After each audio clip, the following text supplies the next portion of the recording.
Здравейте, приятели! Днес ще си приготвим содена питка, която е изключително подходяща за коледните пости. Това са необходимите продукти. Да започваме! Първата ни стъпка е в купичка да добавим една чайна лъжица сода бикарбонат. Към нея добавяме около 200 мл газирана вода.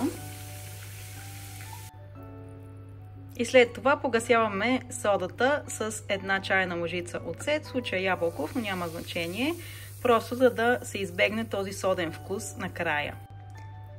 Започваме сега с подготовката на сухите съставки.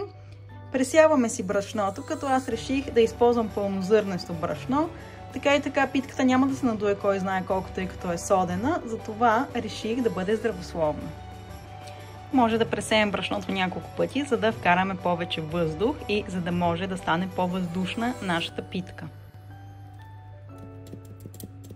Добавяме една чайна лъжица сол и една чайна лъжица захар. Сега е време да смесим сухите и мокрите съставки. Първата ни стъпка е да си направим кладенче. В кладенчето изсипваме сместа от сода и газирана вода.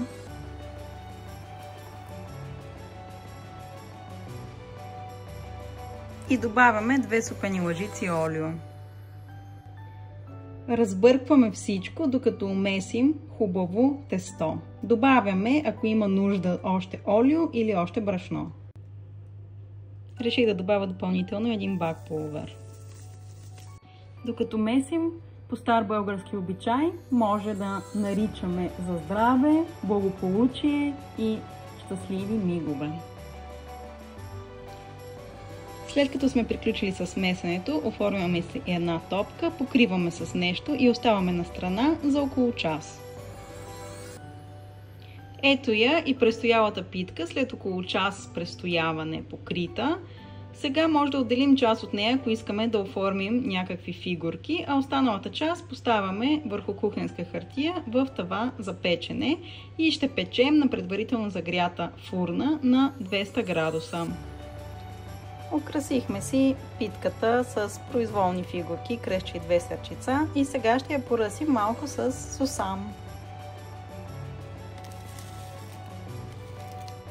И сега остава да я набудем на няколко места с вилицата.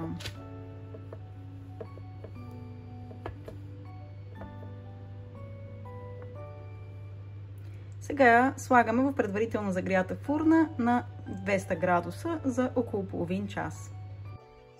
Ето ни го и крайния резултат на нашата вкусна и здравословна питка. Бон апетит и весели празници!